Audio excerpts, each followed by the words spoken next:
Hello everyone, welcome to Grand Cruz Astrology. My name is Clayton Cruz, and let's get started here. This is the new moon eclipse coming on April 19th, and this is I believe going to be very influential. Now, I've given the new moon and the full moon from previous months, talked a little bit about Saturn as well, moving into Pisces. All these things are connected in a way because we're in a period right around now. I mean, for a few months here where there's just a lot of condensed change. Um, and as you can see with the new moon right here, the sun and moon conjunction right here, 29 degrees, 50 minutes of Aries. I mean, this is the very end of Aries. So it really speaks to something closing down and something beginning.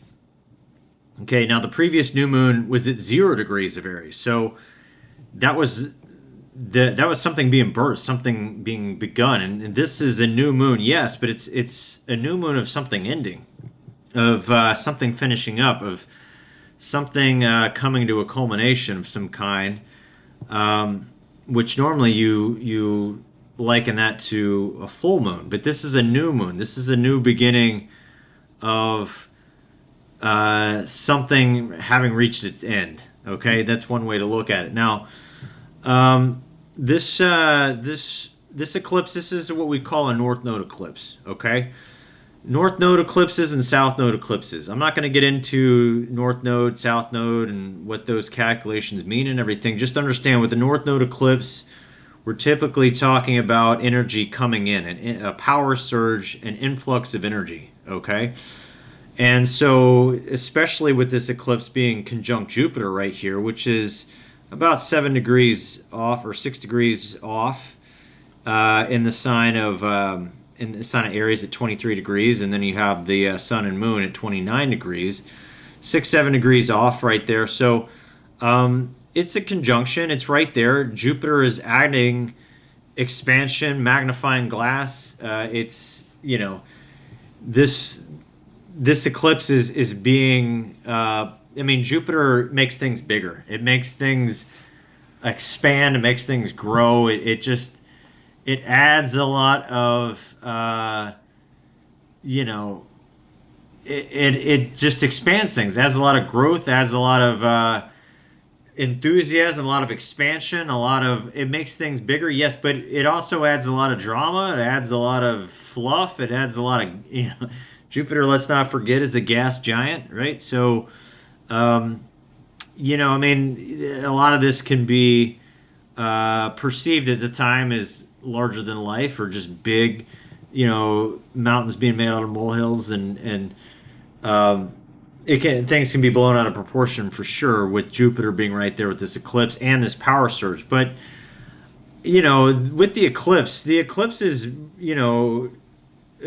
are not just hot air. They are, especially the North Node eclipse. I think of it as the boundaries between worlds being dissolved just a bit and an influx coming in, a power surge. Just, things are happening. Things can really, it's one of those kinds of aspects that can really leapfrog time as far as what can happen and how quickly it can happen, and the amount of change that we can all experience, not only internally but externally.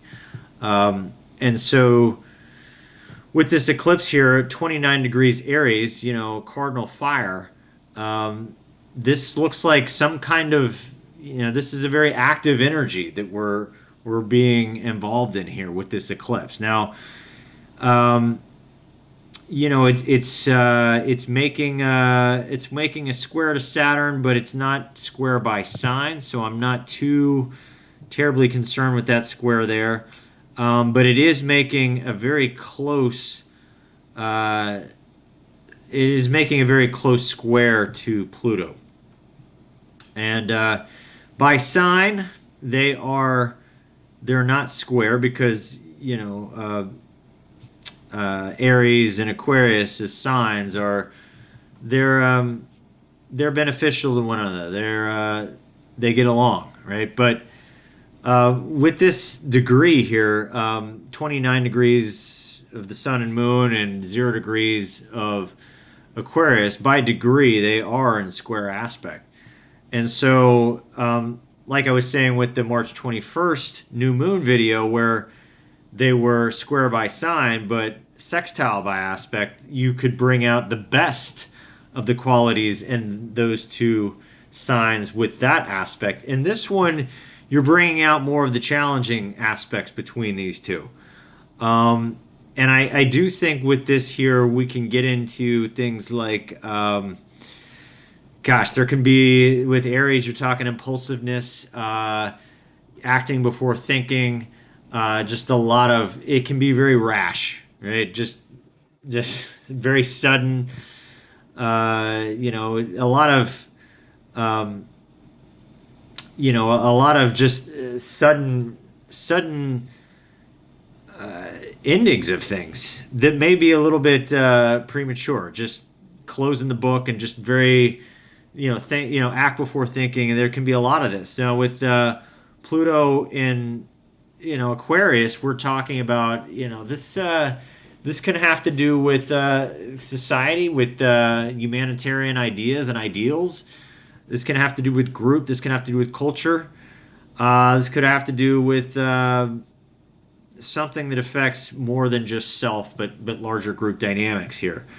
And there could be some friction here, something very fictitious, something that is really taking into account the individual, which is very much Aries energy, and the collective, which is very much Aquarian energy, and some kind of tension here. Again, these two signs are compatible in their nature, but by degree, they're having some challenge here. So, again, it could be worse. This isn't the worst square that you're ever going to see, but it is Pluto here. And Pluto is a very, Pluto's, it's a heavy hitting energy. It has to do with power. It has to do with death and rebirth, with transformation. It also has to do with endings here. So we're really kind of involved with this 29 degrees Aries being square to Pluto, which is the planet of endings and new beginnings, coming together in this aspect of tension here. There can be some turnover very quick. Something can completely fall apart and be reborn. It's very possible with this energy here as I'm seeing it. Yeah, and so that's Pluto. Now we're having Pluto is going to be in Aquarius for gosh, what, 15, 16. I have to look at that. It's going to be in Aquarius for a long time, right? And it's just peeking its head in this year, and this is sort of the beginning. We can kind of mark this eclipse point. Yeah, let's see. We're gonna have Pluto going to an Aquarius. It's gonna be in there. It's gonna poke its head into Aquarius when we get to the end of March, last week of March, right after that new moon in March. Pluto is gonna poke its head into Aquarius. And it's going to be in there for a few months, okay. But I really think it's this. I really think it's this eclipse here that we have in April that's really going to highlight for us any potential challenges that may come with Pluto and Aquarius. I think we're going to get a taste of, okay, this is what we're going to have to resolve and work with here. We're not just going to get difficult energies in relation to Pluto and Aquarius. There's going to be a lot of awesome things too. But I think this is going to kind of reveal for us a little bit of the challenge here. So kind of be on the lookout for that. That's a big one. But we're also going to have Mercury getting ready to go direct. It's going to go retrograde about a day after we have this eclipse. So with Mercury going retrograde in Taurus, and I'm not saying that this is what's happening here, but there could be some kind of review or some kind of rethink, or something may be going down in relation to currency. And I only say that because this is Sunday, March 13th, and everything that's going down with some of the one of the biggest bank closures that we've had, and being taken over by the FDIC and whatever. So I'm not saying that this is going to happen, but this could speak to something like that, some kind of reconsiderations going on, maybe some closures, because we're talking about Taurus energy, and Taurus rules currency. It rules money. It rules valuables, possessions, things like that. With Mercury going retrograde there, whether it's that or not, it does speak to Mercury going retrograde in a sign that really has us looking at our relationship to money and our relationship to values and valuables, things that we have, and how we go about, on a day-to-day basis in our local environment, getting the things that we want and need to live life, right? So